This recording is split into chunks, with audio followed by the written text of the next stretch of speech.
బలులు పాల్పంపులు పొందినవారు ప్రభు దేహాన్ని రక్తాన్ని తిని త్రాగువారు ఆయన యొక్క మరణ పునరుత్థానాన్ని ప్రకటించాలి అని వాక్యం సెలవిచ్చింది. మనం పాడుతున్న పాటలు కూడా అదే సారాంశం ఉంది. కనుక ఎవరు ప్రకటించాలి యేసుక్రీస్తునంటే సంఘంలో ఉన్న పురుషులు మాత్రమే కాదు, స్త్రీలు కూడా వాక్యాన్ని ప్రకటించాలి.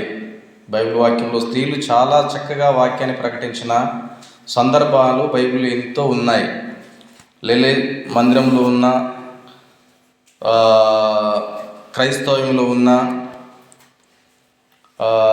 పురుషులు ఎంతోమంది ఉన్నారు, గాయకులు వాళ్ళే ఉన్నారు, మంచి వాక్యాలు బోధన చేసేవాళ్ళు వాళ్ళే ఉన్నారు, వాళ్ళే ప్రకటిస్తారని బైబిల్లో ఎక్కడా లేదు.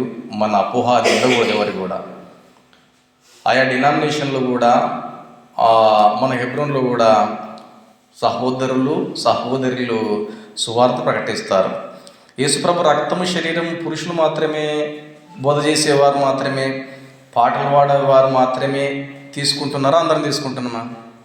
అందరం తీసుకుంటున్నాం. కాబట్టి అందరూ ప్రకటించాలి. ప్రకటించకపోతే బైబిల్ వాక్యంలో ప్రకటించమని ఆజ్ఞ ఉంది.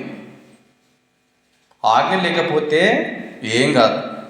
ఆజ్ఞ అతిక్రమమే పాపమని బైబిల్ వాక్యం సెలవిచ్చింది. కనుక మనం ఏం చేయాలంటే ప్రకటించమని వాక్యం సెలవిచ్చిన తర్వాత ప్రకటించకపోతే వాక్యానికి మనం విడ్డూరంగా ఉన్నట్టు. కాబట్టి వాక్యానుసారంగా బ్రతుకుటకు మనం అన్ని విషయాల్లో సిద్ధపడి అలర్ట్గా ఉండాలి. మనం భూమి మీద బ్రతుకు కాలం కొంతకాలం. ఈ డిసెంబర్ మాసం ఎక్కడ చూసినా ప్రపంచవ్యాప్తంగా, డిసెంబర్ నెలలో ప్రపంచవ్యాప్తంగా, నాటి ఇండియా, నాటి అమెరికా కాదు, భారతదేశం కాదు, అన్ని దేశాలలో ఏముంటుందంటే ఎక్కడ పోయినా సువార్త కూడికలు, బహిరంగ సువార్త, సెమీ క్రిస్మస్లు, ఆ డోర్ టు డోర్ పరిచర్య, ఆయా రకాలుగా యేసుక్రీస్తు ప్రభువారు ఈ భూమి మీదకి పుట్టాడో వచ్చాడా? దావీదు పట్టణమందు నేడు మీ కొరకు రక్షకుడు పుట్టి ఉన్నాడని వాక్యంలో ఉంది. కానీ యేసుక్రీస్తు ప్రభువారు మళ్ళా ఒకటోసారి వస్తున్నాడు, రెండోసారి వస్తున్నాడా? రెండవసారి రాబోతుంది. కాబట్టి మొదటిసారి వచ్చాడా, పుట్టాడా? వచ్చాడు కాబట్టి అందుకే రెండవసారి వస్తాడు. ఫస్ట్ ఒకసారి వచ్చాడు, రెండవసారి కూడా వస్తాడు. పుట్టాడని ఎందుకు వాక్యం అంటే అర్థం కావడానికి కొన్ని సందర్భాల్లో బైబిల్ వాక్యం ఆ రీతిగా మన కోసం రాయబడింది. కాబట్టి ఆ రీతిగా మనము మాట్లాడుకుంటాం. ఆయా చోట్ల బ్రహ్మాండంగా సభలు జరుగుతున్నాయి. మనం కూడా ఆ విధంగా చేయడానికి అన్ని రకాల్లో సంసిద్ధంగా ఉండాలి. ఒకవైపున ఈ రీతిగా సువార్త కూడికలు, ఈ విధంగా సెమీ క్రిస్మస్లు, ఈ విధంగా వాక్య పరిచయం జరుగుతుంటే మరొక వైపు క్రైస్తవ్యంపై దుమ్ము లేపే, బురద జల్లే బ్యాచ్ లేదని చెప్పక తప్పదు. ఏమనంటే యేసుక్రీస్తు ప్రభువారు గత 2000 సంవత్సరాల నుంచి ఉన్నవాడే, అంతకుముందు ఉన్నవాడు కాదు అని అనేవాళ్ళు కొంతమంది. యేసుక్రీస్తు ప్రభువారు పుట్టలేదు అనేవాళ్ళు కొంతమంది. యేసు అనేవారు ఒక కల్పిత పాత్ర అని మాట్లాడేవాళ్ళు కొంతమంది. భూమి మీద ఎంతోమంది మనకు అనిపిస్తున్నారు. కాబట్టి వీళ్ళందరికీ సరైన సమాధానం చెప్పాలి అంటే బైబిల్లోనే ఉంది. సరైన సమాధానం, సత్యవాక్యాన్ని సరిగా విభజించి బోధించాలి ప్రతి వారికి అంటే బైబిల్ వాక్యంలో ఉంది. యేసుక్రీస్తు ప్రభువారు డిసెంబర్లో పుట్టలేదని మరొకడు, యేసుక్రీస్తు ప్రభువారు అసలు రానే లేదు, ఓన్లీ మీరు క్రైస్తవులు అట్లా చేసుకున్నారని మరొకరు. కాబట్టి అది ఆ రీతిగా కాకుండా బైబిల్ వాక్యం ఏం సెలవిస్తుంది? యేసుక్రీస్తు ప్రభువారు డిసెంబర్లోనే పుట్టినవాడు కాదు. యేసుక్రీస్తు ప్రభువారు ఆది అంతము నేనే ఉన్నాను వాక్యంలో ఉంది. ఆయన లేకుండా ఏదీ కలగలేదు, కలిగి ఉన్నది ఏదియో ఆయన లేకుండా కలగలేదని వాక్యంలో ఉంది. కానీ యేసుక్రీస్తు ప్రభువారు భూమి మీదకి శరీరంలోనికి వచ్చాడు. యేసుక్రీస్తు ప్రభువారు భూమి మీదకి శరీరంలోనికి వచ్చాడు. ఆయన ముందే పుట్టిండు. ఆ మాట కీర్తనలు 2వ అధ్యాయము, కీర్తనలు 2వ అధ్యాయము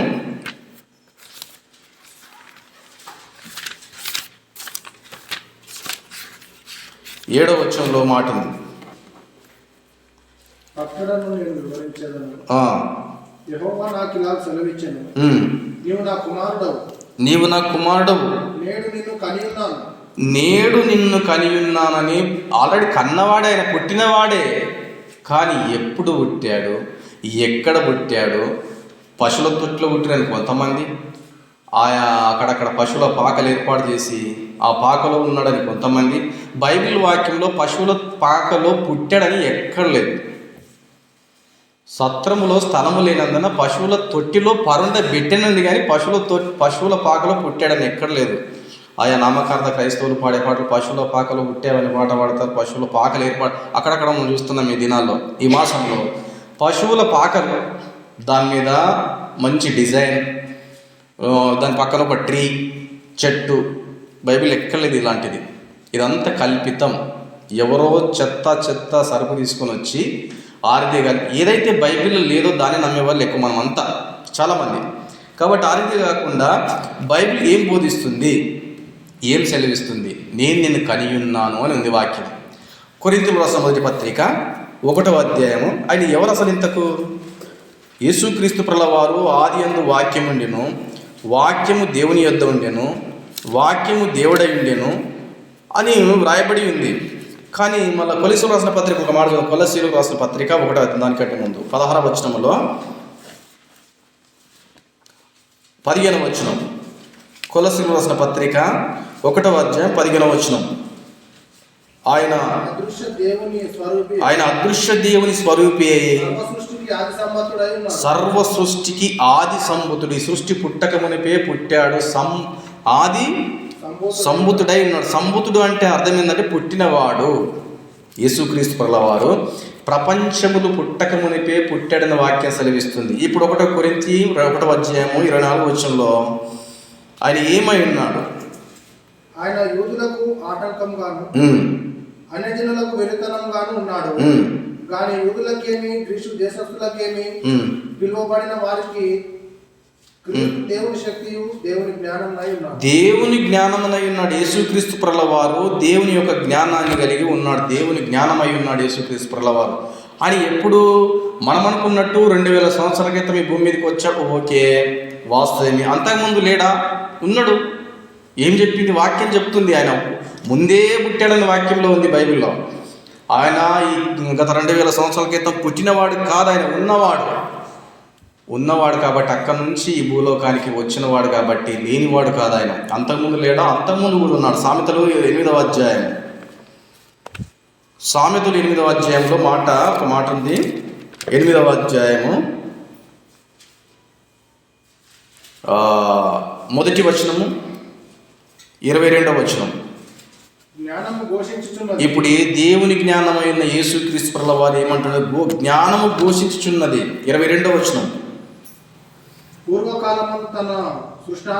జ్ఞానం అంటే ఏమనుకున్నాం మనం? అంటే జ్ఞానం అంటే యేసుక్రీస్తు ప్రభువారు, దేవుని జ్ఞానమై ఉన్నాడు యేసుక్రీస్తు ప్రభువారు. కాబట్టి ఆ జ్ఞానమే ఘోషిస్తుంది. ఏమనంటే పూర్వకాలమందు తన సృష్టారంభమున తన కార్యములలో ప్రథమమైన దానిగా యెహోవాను కలగజేసాను.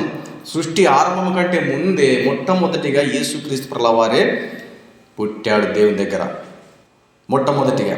కాబట్టి ఇట్లా చదువుకుంటూ పోతే ఆయన ఎప్పుడున్నాడంటే ముందే ఉన్నాడు ఆయన. కాబట్టి ముందున్న వాని గురించి మనం మాట్లాడాలి. ఎప్పుడు చూసినా యేసు పుట్టాడు. బైబిల్ వాక్యం ఎక్కువ ప్రియారిటీ ఇచ్చింది ఏంటంటే ఆయన మరణ పునరుత్థానాన్ని ప్రకటించమని సెలవిచ్చింది. కానీ నా పండగ పేరు పుట్టిన సందర్భంలో పండగ చేసుకోమని వాక్యంలో ఎక్కడ లేదు. ఖచ్చితంగా 20వ తారీఖు యేసుక్రీస్తు పుట్టాడని కూడా వాక్యంలో ఎక్కడ లేదు. చరిత్ర చెప్తున్నాయేమో కానీ బైబిల్లో మాత్రం లేదు. అందుకే మన పుట్టుక ఏంటంటే రహస్యం. ఎప్పుడు పుట్టామో ఎవరికి తెలియదు. పుట్టుకంటే భూమికి వచ్చింది కాదు, తల్లి గర్భంలోనే మనం ముందే పుడతాం. తల్లి గర్భంలో అంతకంటే ముందే పుట్టాం మనం. బైబిల్లో జగత్తుకు పునాది వేయబడక మునిపే ముందే ఏర్పరచుకున్నట్టు వాక్యం. ఆ మాట కూడా చూద్దాం మనము. మరి 2000 సంవత్సరాల క్రితం ముందు లేడా? ఉన్నాడు. మీకా గ్రంథంలో ఒక మాట ఉంది. మీకా గ్రంథం 5వ అధ్యాయము 2వ వచనం.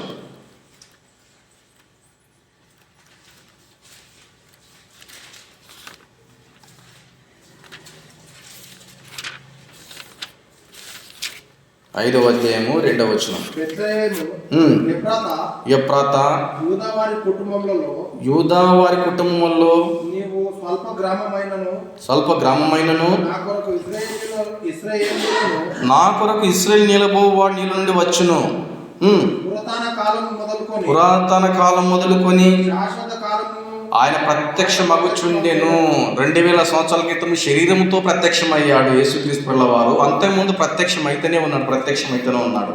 ఇదే సందర్భాన్ని బైబిల్ చదువుకుంటే ఒక సమయం సరిపోదు మనకు. కానీ యోహాను సువార్తకు వచ్చేసరికి 8వ అధ్యాయం 58వ వచనంలో తండ్రి గురించి అనే అద్భుతంగా మాట్లాడతాడు యేసుక్రీస్తు వారు. నేను మాట్లాడుతున్న మాట నా మాట కాదు, నేను చేసే పని నా పని కాదు, తండ్రి పని చేస్తున్నాను. తండ్రి గురించి గొప్పగా మాట్లాడుతున్నాడు భూమి మీద యేసుక్రీస్తు వారు వచ్చినప్పుడు. మాట్లాడుతున్నప్పుడు అక్కడ శాస్త్రులు పరిశీలి ఏమంటారంటే చదువుదాం మాట కూడా. 8వ అధ్యాయం 58వ వచనంలో, యోహాను సువార్త 8వ అధ్యాయము 58వ వచనంలో యేసుక్రీస్తు ప్రభుల వారు ఏమంటున్నాడంటే, అబ్రహాం పుట్టక మునుపే నేనున్నాను. అబ్రహాం ఏ కాలం వాడు? క్రీస్తు పూర్వం గత 4000-3000 సంవత్సరాల క్రితం ఉన్న అబ్రహాం కంటే నేను ముందున్నానంటుండే యేసు ప్రభు. మరి మనం ఏమనుకుంటున్నాం? డిసెంబర్ 20వ తారీఖు నాడు యేసుక్రీస్తు ప్రభువారు భూమి మీద ఉద్భవించాడు, అప్పటి నుంచే ఉందని మనం అనుకుంటున్నాం. క్రైస్తవ సమాజం కూడా అదే అనుకుంటుంది. అందుకే పండగలు చేసుకుంటుంది, క్రిస్మస్ ట్రీలు ఏర్పాటు చేసుకుంటుంది, పశువుల పాకలు ఏర్పాటు చేస్తుంది, గోడకు సున్నం కొట్టుకుంటుంది, ఒంటికి బట్టలు తెచ్చుకుంటుంది, పంటికి పండగ చేసుకుంటుంది క్రైస్తవ సమాజం. అది బైబిల్ ఎక్కడా బోధించలేదు. మరి బైబిల్ ఏం బోధించింది? అబ్రహాము అక్కడ వాళ్ళు అడిగినప్పుడు, మీ తండ్రి అయిన అబ్రహాము దినము చూతునని మిగులు ఆనందించినది, చూసి సంతోషించినను. అందుకు యూదులు ఏమంటున్నారంటే, నీకు ఇంకా పట్టుమని పడితే 50 సంవత్సరాలు కూడా లేవు కానీ నువ్వు అబ్రహాము చూసినావా? నీ దినాన్ని అబ్రహాము చూసిండా? పట్టి నిలదీస్తే నిన్ను 50 సంవత్సరాలు లేవు నీకు, 30 ఏళ్ళల్లో ఏమంటా సరే గడ్డం లేదు నీకు, చెప్పని లోకల్ తెలంగాణ నీకు సరే మీసం రాలేదు నీకు, కానీ నువ్వు అబ్రహాము కంటే ముందున్నావా? ఉన్న అబ్రహాం కంటే ముందు నేను. యేసుక్రీస్తు మాటలు చాలా గొప్ప మాటలు, చాలా గొప్ప విషయాలు, మర్మంతో ఉండే మాటలు. కాబట్టి ఈ సత్యాన్ని మనం గ్రహించినట్టయితే మనం అద్భుతంగా భూమి మీద దేవుని కోసం బ్రతుకుతాం. మనం చిన్న చిన్న పతనాలు, చిన్న చిన్న బలహీనతలు తూచమని మనం ఎప్పుడు కూడా ఎవరిలో చూడకూడదు. పరలోకానికి ఆటంకం కలిగించేది మనలో ఏదైనా ఉన్నదా? పరలోకంకి వెళ్ళడానికి ఆటంకం కలిగించేది ఏదైనా ఉన్నదా? దాన్ని గమనించి సరిచేయాలి మనం. కానీ చిన్న చిన్నవి పట్టుకొని ఎవరిని కూడా తప్పుపట్టకూడదు. మనం సాత్వికమైన మనసు చేత, దీన మనసు చేత యేసుక్రీస్తు ప్రభుల వారి వలె భూమి మీద బ్రతికి మనం పరలోకంకి వెళ్ళాలి. నీకు 50 సంవత్సరాలు కూడా లేవు, అబ్రహాము చూసినా నిన్ను అబద్ధం ఆడితే అతికేటట్టు ఉండాలని, కానీ సత్యం మాట్లాడి యేసుక్రీస్తు ప్రభుల వారు. కాబట్టి మనం ఆత్మీయమైన సత్యం లోతుగా ఆలోచిస్తేనే తప్ప మనకు అర్థం కాదు. అది ఎక్కడికి వచ్చాడు అంటే, అప్పటికంటే ముందున్నవాడు శరీరంలోనికి వచ్చాడు యేసుక్రీస్తు ప్రభువారు. మనిషిని పోలికగా పుట్టడానికి దేవుడు అనుమతించాడు భూమి మీదకి. నేను వెళ్తానా భూలోకానికి? వెళ్తావా? వెళ్తా. ఏం చేస్తావు? వెళ్ళి నీ చిత్తాన్ని నేను జరిగిస్తా భూమి మీద. పరిశుద్ధంగా మానవుడు ఎలా బ్రతకాలో నేర్పిస్తా నేను. నీ కోసం ఏ రీతిగా అయితే క్రయం చెల్లించాలో నేర్పిస్తా నేను. ఏ రీతిగా అయితే అవయవాలు నీ కోసమే పుట్టాయని ప్రజలు ఆలోచించేటట్టు నేర్పిస్తా నేను భూమి మీదకి వచ్చి. తండ్రి నీ చిత్తం నెరవేర్చుటకు నేను భూమి మీదకి వచ్చి తిని అని అంటాడు యేసుక్రీస్తు ప్రభువారు. భూమి మీదకి ఎందుకు వచ్చాడని అంటే, శరీరంలోనికి ఎందుకు వచ్చాడంటే దేవుని యొక్క చిత్తాన్ని నెరవేర్చుటకు ఆయన భూమి మీదకి వచ్చాడు. కాబట్టి ఎక్కడి నుంచి వచ్చాడు ఆయన? పరలోకం నుంచి వచ్చాడు. ఎప్పుడు పుట్టాడు ఆయన? ఈ ప్రకృతి పుట్టక మునిపే ఆరంభంలోనే దేవుని దగ్గర పుట్టినవాడు మనం చూస్తున్నాం బైబిల్లో. చాలా వచనాలు ఉన్నాయి, కానీ వచనం టు వచనం చూడాలంటే ఇంచుమించు 2 గంటలు టైం పడుతుంది. ఎవరైనా ఈ బోధ తప్పు అనే వాళ్ళని ఉంటే మనం క్వశ్చన్ మాట్లాడుకోవచ్చు. యేసుక్రీస్తు ప్రభుల వారు నిన్న మొన్నటివాడు కాదు, ఎప్పటివాడు అంటే అప్పటివాడు. కాబట్టి తిమోతిలో ఏమని రాసిన వాక్యం తీయద్దు. తిమోతి వ్రాసిన మొదటి పత్రిక 1వ అధ్యాయం 15వ వచనములో, పాపులను రక్షించడానికి యేసుక్రీస్తు ప్రభుల వారు ఈ లోకానికి వచ్చెను అనింది, కానీ పుట్టెను అని లేదు. కాబట్టి ఈ పుట్టుకకి ఎక్కువ ప్రాధాన్యత మనం ఇవ్వకూడదు. దేనికి ఇవ్వాలి? యేసుక్రీస్తు ప్రభుల వారి లోకానికి వచ్చాడు. ఎందుకు వచ్చాడు?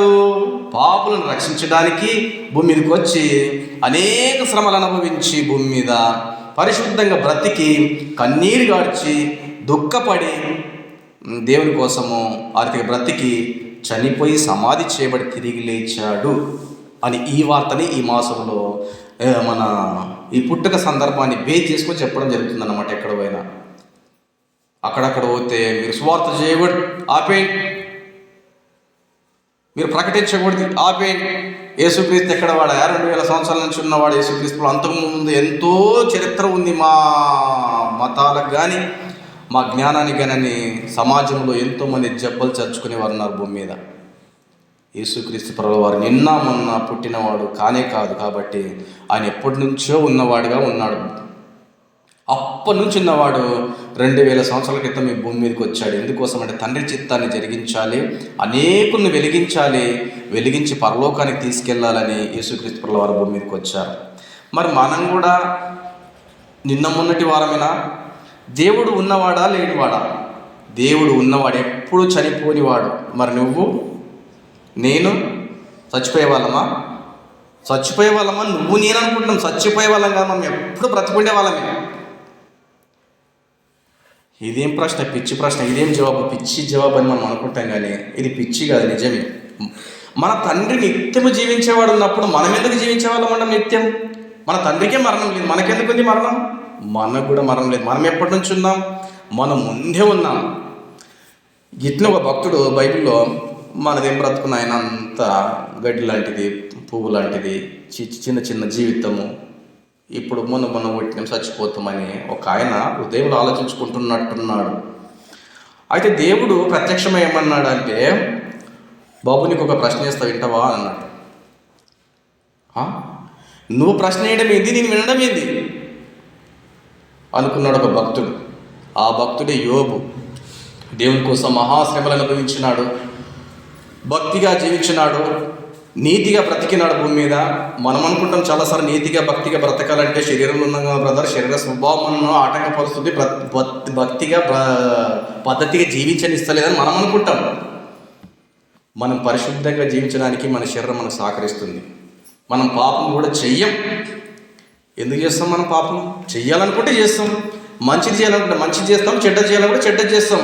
ఎందుకు? పిరికితనం ఆత్మ ఇచ్చిన దేవుడు భూమి మీద పరిశుద్ధంగా బ్రతికి కెపాసిటీ మనకుంది. పరిశుద్ధంగా కెపాసిటీ నీకు లేనప్పుడు నీకెందుకు చెప్తాడు దేవుడు? ఇంకా నువ్వు పరిశుద్ధంగా బ్రతుకు, నువ్వు పాపము చేయకు. నువ్వు నేను పాపం చేయ కాబట్టి అందుకే పాపం చేయకు అన్నాడు దేవుడు. నువ్వు నేను పరిశుద్ధంగా జీవిస్తాం కాబట్టి పరిశుద్ధంగా జీవించు అన్నాడు దేవుడు. నేను పరలోకానికి వెళ్తాం కాబట్టి పరలోకం రండి అన్నాడు దేవుడు. నాదేం బ్రతుకు, నేను రక్త మాంసంలో ఉన్నాను, నేను కూడా శరీరంలో ఉన్నాను, నాకు కోపం రాదా, నాకు అబద్ధం రాదా, నాకు జూట మాటలు రావా, నాకు సరస్వక్తులు రావా, నాకు దొంగతనం రాదా? ఇది సాతాను పలికే మాట. ఈ మాట మన నోట ఎప్పుడు కూడా రావద్దు. ఎందుకు? యోబు బైబిల్ వాక్యం చూద్దాం. యోబు 1వ అధ్యాయం 1వ వచనం. ఆ మాట చూద్దాం. యోబు గ్రంథం 1వ అధ్యాయము 1వ వచనం. ఊజు దేశంలో యోబు అనొక మనుషుడు ఉండేను. అది మనుషుడు, దేవుడు కాదు. గమనించాలి. ఎందుకంటే మనుషుడు ఉండేను, అతడు యథార్థవర్తనుడును న్యాయవంతుడునై దేవుని భయభక్తులు కలిగి చెడుతనం విసర్జించిన వాడు. విసర్జించే సామర్థ్యం మనకు అందరికీ ఉంది కాబట్టి చెడుతనాన్ని ఎప్పుడు కూడా విసర్జించాలి. ఎప్పుడు కూడా ఈ పరిశుద్ధంగా బ్రతకడానికి దేవుడు తయారు చేసిన అవయవాలను పాపానికి అమ్ముకోకూడదు. ఎప్పుడు కూడా మనము సాతానుకు బానిసలుగా ఉండకూడదు. కాబట్టి మనం పరిశుద్ధంగా బ్రతకాలి. మనం కూడా ముందు నుంచి ఉన్న వాళ్ళమే. అందుకే యోబుకు ప్రశ్నిస్తాడు, నువ్వు భూమికి పునాదులు వేసినప్పుడు ఎక్కడున్నావు? యేసుప్రభు అయితే తన దగ్గర ఉన్నాడు, మరి నువ్వెక్కడున్నావు? నేనెక్కడున్నా? నేను ఎక్కర్లేను. నాకు ఆవిడ పుట్టకని లేదు, నేను భూమి మీదకే రాలేను, నా అవ్వప్పని లేడు, నేనేడున్నా అని నీకు నాకు వచ్చే ఈ ఆలోచన. కానీ నువ్వు అప్పటికే ఉన్నావు నాయన, నేను అప్పటికే ఉన్నానా? నేనేడున్నప్పటికీ ఈ మైండ్ మొత్తం బ్లాక్ అయిపోయింది యోబు గారికి. కాబట్టి నువ్వు నేను కూడా అప్పటికే ఉన్నామని వాక్యం సెలవిస్తుంది. అప్పటికి ఉన్నానా? అప్పటికి ఉన్నావు, అప్పటికి పుట్టావు నువ్వు. ఎప్పటికి ఎలా పుట్టామంటే తండ్రిలో మనం పుట్టేశాం ముందే. తండ్రిలో పుట్టిన మనము ఈ భూమికి పంపిస్తూ వస్తున్నాడు. తరతరాలుగా ఈ తరములు ఈ దినాన మనం ఈ రీతిగా ఉన్నామంటే ఈ తరంలో నిన్ను నన్ను భూమి మీదకి పంపించాడు ఆయన. యేసుక్రీస్తు ప్రభువారు భూమి మీదకి వచ్చినట్టు మనం కూడా పరలోకం నుంచి ఆదాములో నుంచి ఈ నేటి గడ్డ మీదకి మనం వచ్చాం. కాబట్టి యేసుక్రీస్తు బ్రతికినట్టు మనం భూమి మీద బ్రతకాలే కానీ అడ్డదిడ్డంగా బ్రతికి అనవసరమైన కఠోరమైన శిక్షకు పాత్రలుగా కాకూడదు. మనం ఎక్కడ పోయినా ఏం చేసినా ఆయన కోసం బ్రతికి, ఆయన కోసం ఆలోచన కలిగి, యథార్థంగా బ్రతికి, యథార్థంగా మాట్లాడి, రోషము కలిగి దేవుని కోసం బ్రతికితేనే మనకు పరలోకం. కానీ సూక్ష్మంలో మోక్షం అన్నట్టు మాట మనకు సరిపోదు. బజార్కి వెళ్ళి 500 రూపాయలు పెడితేనే బ్యాగ్ నిండా కూరగాయలు వస్తలేవు. పొద్దంతా పత్తి తీస్తే కిలోకు 14 రూపాయలు 12 రూపాయలు ఇస్తామంటేనే పత్తులు అయితే లేవు. అట్లా తీస్తేనే పైసలు ఎవరు ఇవ్వట్లేదు. ఎంతో కష్టపడి మన జూన్ మాసం నుంచి ఇప్పటి వరకు కష్టపడి పత్తులు వేసి మందులు కొట్టి అది గడ్డి తీసేసి అన్నీ చేసితేనే పత్తులు వస్తలేవు. ఇంత కష్టపడితేనే ఈ జాన్ని పొట్టనెడతలేదు మనకు. ఏ కష్టము చేయకుండా తండ్రి ప్రభువా నేను తప్పు చేస్తా మళ్ళీ మొక్కుతా అని అనుకున్న మనకెక్కడికైనా పరలోకం వస్తుంది. పరలోకం ఎప్పుడు కూడా ఫ్రీగా ఎవరికి రాదు. కష్టపడితేనే పరలోకం. విశ్రాంతి ఎవరికి అవసరం? విశ్రాంతి పొద్దుంతా పని చేసారు బాగా, ఇంటికి వచ్చి ఏం చేస్తాం? ఉడుకు ఛాయను ఇంత అన్నము తిని హాయిగా పడుకుంటాం. వాళ్ళకి విశ్రాంతి అవసరం, పని చేసినకి విశ్రాంతి అవసరం. కానీ ఏ పని చేయని మనకి ఎందుకు విశ్రాంతి? కాబట్టి పరలోకంలో విశ్రాంతిలో మనం ఉండాలంటే పని చెయ్యాలి. భూమి మీద ఏం పని చేయాలి? దేవుని గురించి మాట్లాడాలి. ఎలా మాట్లాడాలి? సంఘంగా సహకరించాలి.